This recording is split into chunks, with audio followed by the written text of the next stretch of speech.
Bonjour chers étudiants et bienvenue à tous les étudiants qui suivent un module de propriétés magnétiques des matériaux.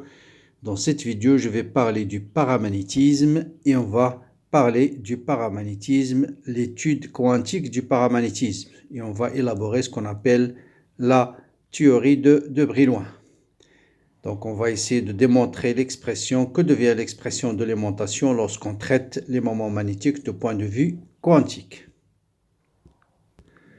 Donc, la première chose, c'est de savoir quelle est l'expression de l'hamiltonien d'une particule lorsqu'elle est placée en présence d'un champ magnétique. Donc, bien sûr, en absence d'un champ magnétique, l'hamiltonien s'écrit H est égal à P carré sur 2m plus le potentiel auquel est soumise la particule. En présence d'un champ magnétique, la quantité de mouvement devient P plus E fois A. E, c'est la charge de l'électron. A, c'est le potentiel vecteur qui est défini par B égale rotationnel de A. Bien. Donc, l'hamiltonien d'un certain nombre de particules de moment magnétique M en présence d'un champ magnétique il faut en tenir compte de cette expression de la quantité de mouvement. Bien, à cela, bien sûr, on va ajouter l'énergie d'interaction du spin, parce que dans l'étude classique, on n'a pas tenu compte du spin. Et l'hamiltonien, l'énergie d'interaction des moments magnétiques de spin va être représentée par cet hamiltonien, sommation sur I, MIS, moment magnétique de spin, si vous voulez, scalaire B. Bien. Dans la suite, on va prendre comme potentiel vecteur un demi B vectoriel R. Et comme le moment magnétique de spin est égal à moins G nu B fois SI, avec G, le facteur de l'onde de spin qui vaut 2, si je somme pour l'ensemble de l'électron, si on somme sur tous les électrons, ce sera 2 fois nu B, sommation sur I, SI scalaire B. Et on va poser sommation sur I, SI comme le spin total de l'atome étudié ou bien de la molécule étudiée. Et donc, l'hamiltonien magnétique de spin va être 2 nu B, B scalaire S. Donc, si B est choisi suivant l'axe Z, B suivant Z, B scalaire S va se réduire à B fois SZ. Donc là, l'hamiltonien, la contribution du spin, il est claire. Maintenant, revenons à notre hamiltonien qui est 1 demi P carré sur 2m plus l'hamiltonien de spin. Donc ça, c'est l'hamiltonien d'une particule en présence d'un champ magnétique. Donc on va voir que cette contribution-là, si on tient compte du champ magnétique, le moment magnétique ou bien la contribution orbitale et la contribution diamagnétique va ressortir de cet hamiltonien sans introduire aucune approximation supplémentaire. Je rappelle que le moment cinétique orbital en mécanique quantique, c'est 1 sur h bar, sommation sur I, RI vectoriel PI. Donc on va essayer de développer cet hamiltonien et ressortir la contribution paramagnétique et la contribution diamagnétique. Bien là, il y a un peu de calcul. On va développer P plus EA au carré. Ça sera P carré plus E P scalaire A plus A scalaire P plus E carré A scalaire A. Bien sûr, là, en mécanique quantique, ce sont des opérateurs qui ne commutent pas automatiquement. Mais dans notre cas, avec le choix qu'on a considéré du potentiel vecteur P scalaire A égale à A scalaire P. Donc, voilà P carré sur 2m. Ça c'est pour un moment MI. Donc, HI, c'est PI au carré sur 2m, plus VI qu'on va prendre égal à 0, plus E sur M, la masse de l'électron, A scalaire P, plus E carré sur 2m, A scalaire A. Bon, ce terme, A scalaire A, je vais remplacer A par 1 demi B vectoriel R au carré. Ça va vous donner E carré sur 8M, B vectoriel R. Et c'est ce terme-là. Maintenant, je reviens au premier terme, P carré plus E sur M, A scalaire P. Donc celui-là, c'est bien sûr l'hamiltonien en absence du champ magnétique. Maintenant, voyons ce que ça va donner le terme E sur M A scalaire P. Je remplace comme d'habitude B par 1 demi B vectoriel R. Bon, voilà, vous avez les propriétés de produit mixte. Ça sera 1 demi R vectoriel P scalaire P. Et R vectoriel P n'est autre que H bar fois L. Donc vous voyez que la contribution orbitale apparaît automatiquement à partir de cette expression d'hamiltonien. Donc, l'hamiltonien total va être P au carré sur 2m plus VI, c'est l'hamiltonien en absence de champ magnétique, plus un terme supplémentaire qui apparaît suite à l'application de ce champ magnétique. Et ce terme-là, c'est nu BL plus G fois S, d'accord, plus scalaire B, bien sûr, plus E carré sur 8M, sommation sur I jusqu'à Z, je somme sur tous les électrons de l'atome, B vectoriel RI. Et on va voir que ce terme va nous donner une contribution diamagnétique parce qu'il est indépendant du moment magnétique. Et cette contribution va donner un terme, un hamiltonien paramagnétique. Donc voilà, donc ce terme, plus on peut ajouter V0, c'est l'hamiltonien en absence du champ, plus un hamiltonien qu'on va traiter comme une perturbation qui contient deux termes, un terme qui ne dépend pas du moment magnétique et ce qu'on va appeler le terme diamagnétique, et un terme qui fait apparaître le moment cinétique orbital, le moment cinétique de spin, et qu'on va appeler le terme paramagnétique. Et on va voir quelles sont les valeurs propres de cet hamiltonien paramagnétique, ce qui va nous donner le paramagnétisme quantique. Bien, donc lorsque nous avons traité le magnétisme atomique, nous avons vu que le moment cinétique, bon en fait nu L ici qui est égal à 1 plus nu S fois S, ça on peut le représenter par G fois J, J c'est le moment cinétique total, donc ça c'est la théorie du moment cinétique en mécanique quantique. Et connaissant la structure électronique d'un atome, on peut déterminer par la règle de Hund le moment cinétique total, le moment cinétique orbital et le moment cinétique de spin. Et bien sûr, G, c'est le facteur de l'ondée. Il est donné par la mécanique quantique, par cette expression-là. Donc, si je connais J, L et S, je peux déterminer le facteur de l'ondée. Revenons à nos termes, à terme H magnétique, pas H magnétique, paramagnétique, la contribution paramagnétique. Donc, si je remplace L plus 2S par G fois J, donc on revient à H magnétique qui est égal. Bon, vous voyez bien qu'on avait défini le moment magnétique, c'est moins G nu B fois J. Donc, à chaque moment cinétique est associé à un moment magnétique. Donc, ce terme n'est autre que moins M scalaire B. Chose qu'on peut démarrer dès le départ, bien sûr. Si on avait défini déjà ce que c'est que l'expression du moment magnétique, on peut dire que l'énergie d'interaction d'un moment magnétique en présence d'un champ magnétique, c'est moins M scalaire B. Donc, si j'applique un champ suivant l'axe Z, cet hamiltonien va devenir moins M fois B, moins MZ fois B. MZ, c'est la projection du moment magnétique suivant l'axe Z, qui va être proportionnel à JZ, projection du moment cinétique suivant l'axe Z. Or, on sait qu'en mécanique quantique, les valeurs propres de J indice Z sont mj h bar, avec mj varie entre moins J et plus J. Donc, les valeurs propres de cet hamiltonien-là, ils sont bien déterminés, ils sont connus, et les valeurs propres, ce sont nu B, G fois mj fois B. Mj varie entre moins J et plus J.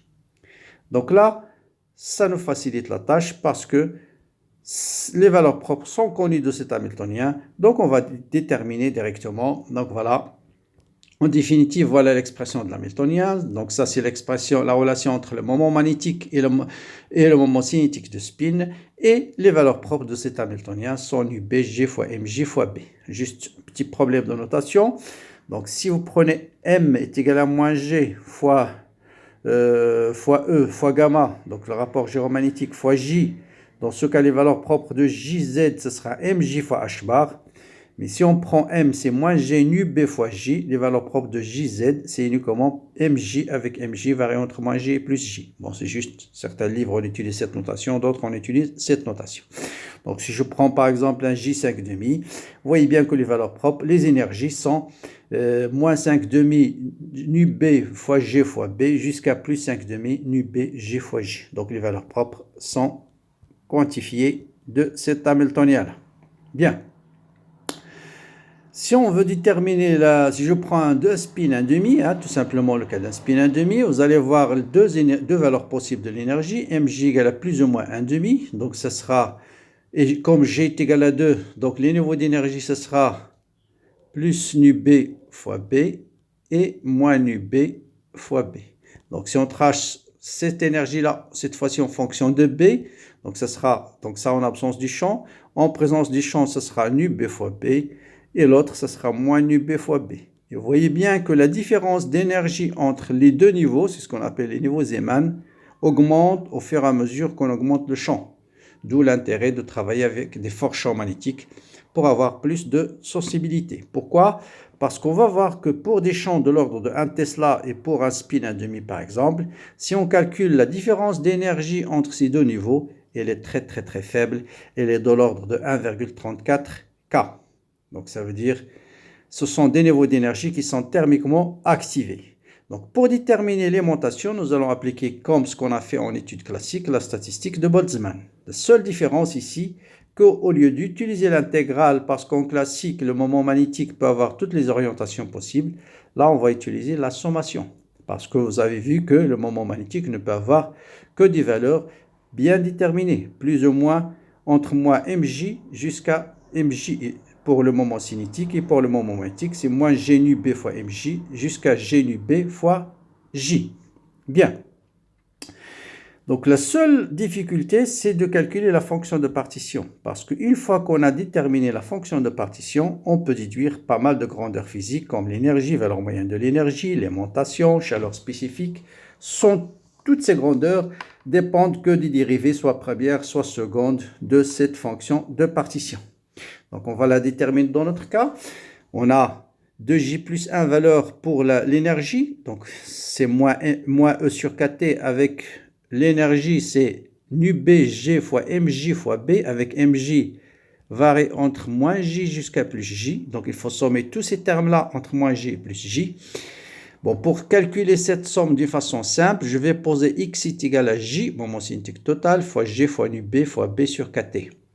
Donc ce terme, l'énergie va devenir En sur KT, c'est-à-dire ce terme va devenir tout simplement X petit m sur J. D'accord? MJ, bien sûr. MJ. Avec MJ varie entre moins J et plus J. Donc, je calcule Z. Donc, ça sera moins exponentielle moins MJ. Hein, moins MJ, c'est petit m. MJ fois X sur J. Avec MJ varie entre moins J et plus J. Donc, si MJ égale à moins J, ça vous donne exponentielle J fois X sur J. Ensuite, J moins 1 jusqu'à ce terme-là.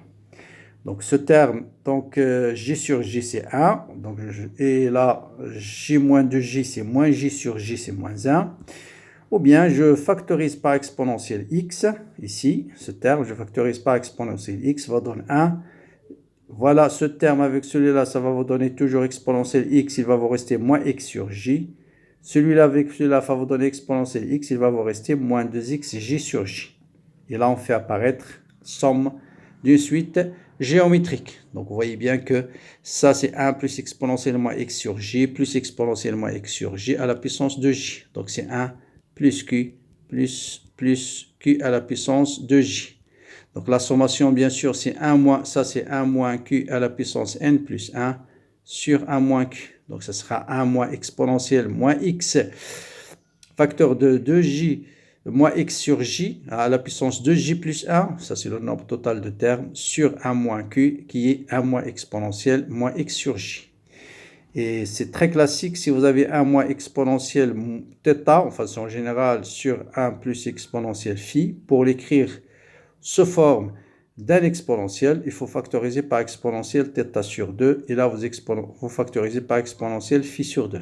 Donc ça, il va vous rester exponentielle moins θ sur 2, moins exponentielle θ sur 2, ça veut dire sinus hyperbolique de θ sur 2 sur sinus hyperbolique de phi sur 2. C'est ce qu'on va essayer de faire ici.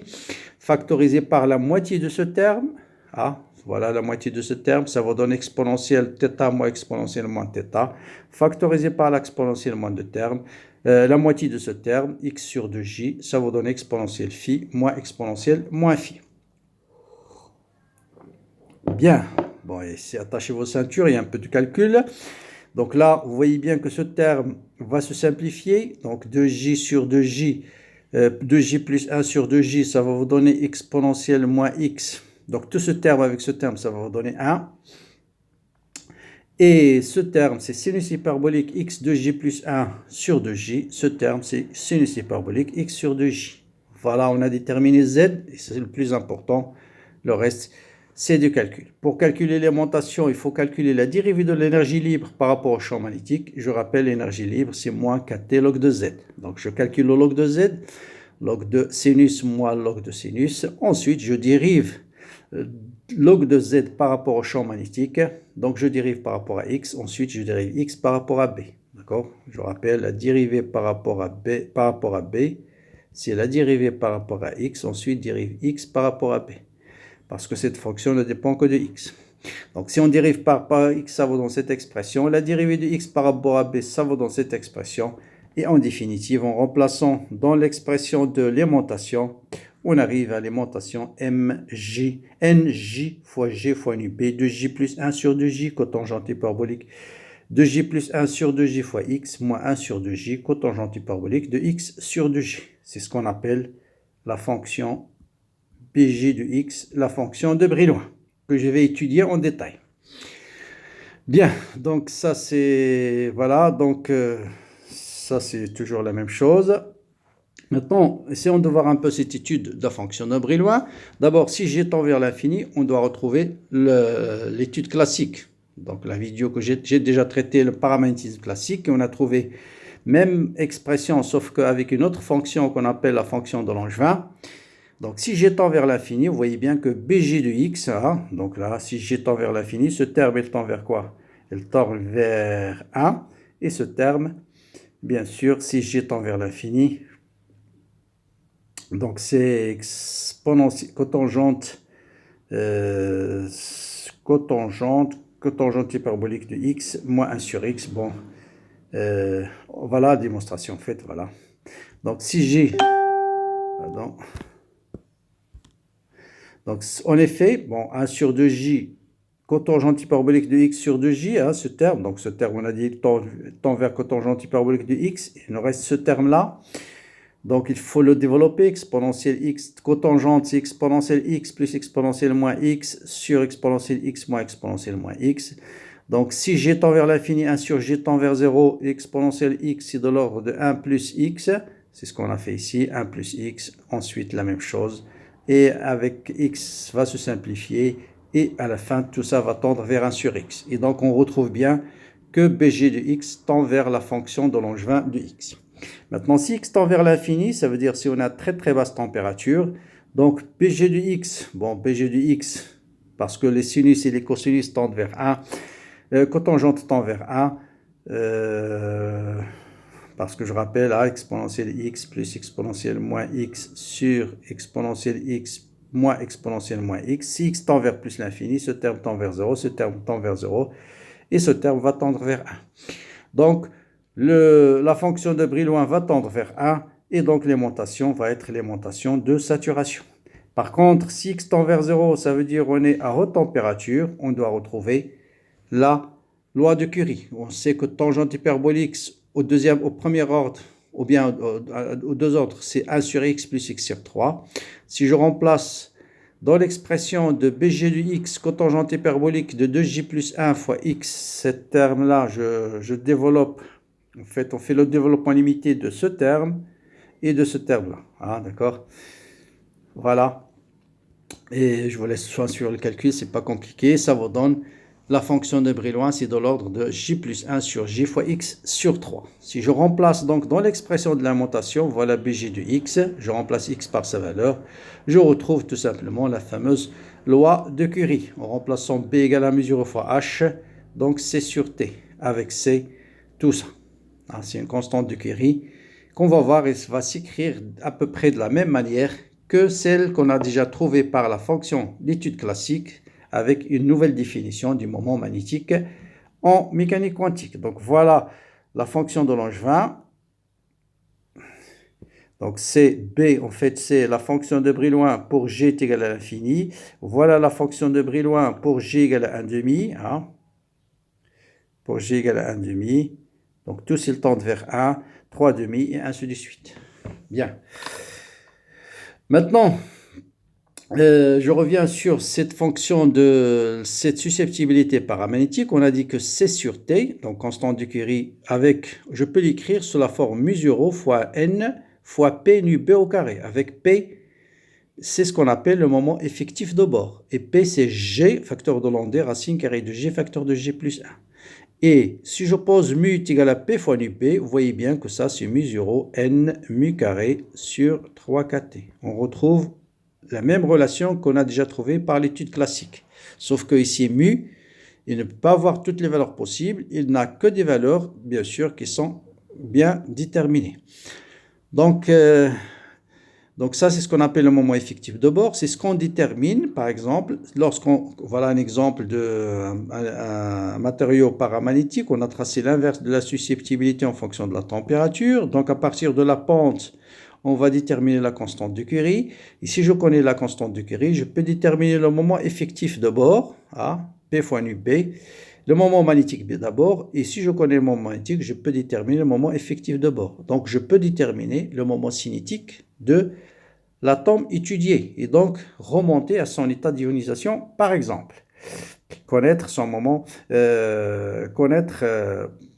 combien d'électrons célibataires contient l'atome qui contient ce matériau, ou bien l'ion qui a contribué au paramagnétisme dans ce matériau. Bien. Donc voilà, en fait, donc là, souvent, on mesure plutôt la susceptibilité molaire, parce que le nombre d'atomes par unité de volume, en général, d'abord, il dépend implicitement avec la température, donc c'est préférable, on utilise plutôt la susceptibilité molaire, c'est-à-dire à la place de N, vous avez le nombre d'Avogadro. En plus, avec cette susceptibilité molaire, vous avez des relations très très simples, c'est que le moment effectif, ce que j'ai noté tout à l'heure, P, s'écrit tout simplement 2,83 racine de C. Bon, vous remplacez N par le nombre d'Avogadro. Ici, c'est nu B au carré. B0, 3K, tout ça, c'est des constantes. Donc, on peut le calculer. Voilà cette constante C. Donc, tout ça, c'est 3K. Donc, nu0 fois nombre d'Avogadro fois nu B au carré fois le moment effectif au carré sur 3K. Donc, je peux calculer le moment effectif en fonction de C. Donc, ça vous donne en système, en unité CGS, ça vous donne 2,83 racines de C. En système international, ça vous donne 800 racines de C. Ça veut dire quoi? Tout simplement, si je peux déterminer c'est à partir de la pente de cette courbe, je peux déterminer tout de suite le moment effectif expérimental. Bien, dans le cas d'un spin 1,5, bien sûr, J est égal à S, J est égal à 2. Vous avez une formule plus simple du moment effectif, c'est N racine carrée de N plus 1 avec N nombre d'électrons célibataires, nombre d'électrons non appariés. Donc, si N, par exemple, vous avez un seul électron célibataire, vous allez trouver un moment effectif expérimental de l'ordre de 1,73. 2, ça vous donne 2,83 et ainsi de suite. Bon, voilà une courbe expérimentale qui permet de montrer quand même l'importance de l'étude quantique. Vous voyez bien que les valeurs expérimentales qui sont notées ici par des cercles ou bien des croix, ça dépend du matériau, de l'ion en question. Donc, vous voyez bien, ça fit parfaitement avec des fonctions de Brillouin. Alors que l'étude classique, c'est ce qui est en pointillé. Vous avez bien sûr un décalage par rapport à l'expérience. Enfin, je vais signaler tout simplement que tous les matériaux ne suivent pas exactement la loi de Curie, c'est sur T, et la majorité des matériaux suivent une autre loi qui est C sur T moins θ, qu'on appelle la loi de Curie-Weiss. Par exemple, ce terme est NCl2, FeSO4, et vous voyez bien pour l'un, θ est positif, pour l'autre, θ est négatif. Donc, pour interpréter en fait l'apparition de cette constante, de cette température de Curie, donc, je rappelle dans quel cas on a obtenu la loi de Curie pure, la loi de Curie, lorsqu'on n'a pas fait de distinction entre champ local et champ moyen. Donc, vous avez un solide, vous appliquez un champ magnétique B, on a supposé que tous les moments interagissent avec le même champ magnétique, moins M scalaire B. Or, bien sûr, dans un solide, par exemple, l'environnement d'un atome à l'autre n'est pas le même. Donc, le champ magnétique ressenti par chaque moment n'est pas le même. Et donc, on va introduire la notion du champ local. Donc, le champ local en ce point n'est pas la même en ce point, elle n'est pas la même en ce point. Et en introduisant ce champ local, on va voir qu'on va retrouver la loi du Curie-Weiss. Bien, donc pour interpréter cette température θ, je vais introduire un champ local qu'on définit comme le champ appliqué plus une constante, un autre champ, champ moyen qu'on appelle lambda fois m. Donc ça, c'est la notion du champ local. Et si je remplace h local par la valeur de h dans l'expression de l'aimantation, que j'ai montré tout à l'heure, donc ça c'est h, je le remplace par h plus lambda m. Vous voyez bien ici m et m ici, en factorisant par m, on va retrouver une relation. À partir de celle-là, il suffit de factoriser, vous allez trouver facilement cette relation. En remplaçant bien sûr n, le nombre d'Avogadro, par le nombre d'atomes par unité de volume fois la masse molaire divisé par la masse volumique. Comme ça, on va les lier à des nombres, des choses qu'on connaît expérimentalement, masse molaire, masse volumique. Donc, il suffit de poser ça est égal à θ, voilà, et on retrouve notre loi de Curie-Weiss. D'accord? Donc, c'est susceptibilité égale à C sur T moins θ. En plus, la connaissance de θ, température de Curie-Weiss, parce que C c'est déterminé expérimentalement, ρ c'est connu, la masse volumique c'est connu, je peux déterminer lambda. Donc je peux remonter à l'ordre de grandeur de ce champ local qui a été introduit ici. Bien. Enfin, je vais citer deux choses importantes. C'est que expérimentalement, si vous prenez les ions de terre rare, vous calculez le moment effectif expérimental, le moment effectif calculé, vous trouvez correctement, relativement, pour la majorité des cas, vous avez un accord parfait entre moment effectif expérimental et le moment effectif théorique. D'accord ?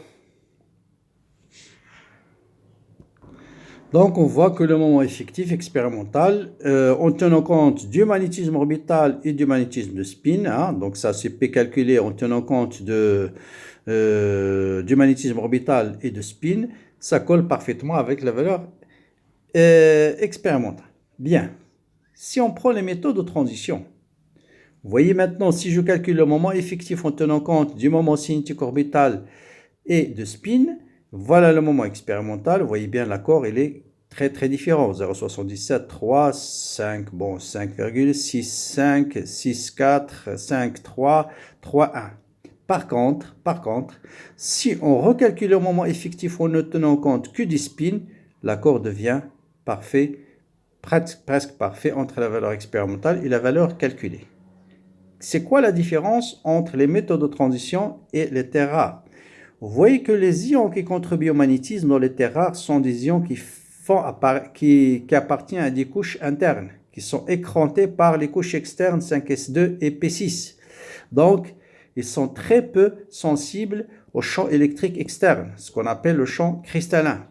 Par contre, dans les méthodes de transition, le magnétisme, où il y a les électrons responsables du magnétisme, c'est l'orbital D, c'est une couche externe, donc elle est directement très affectée par le champ cristallin.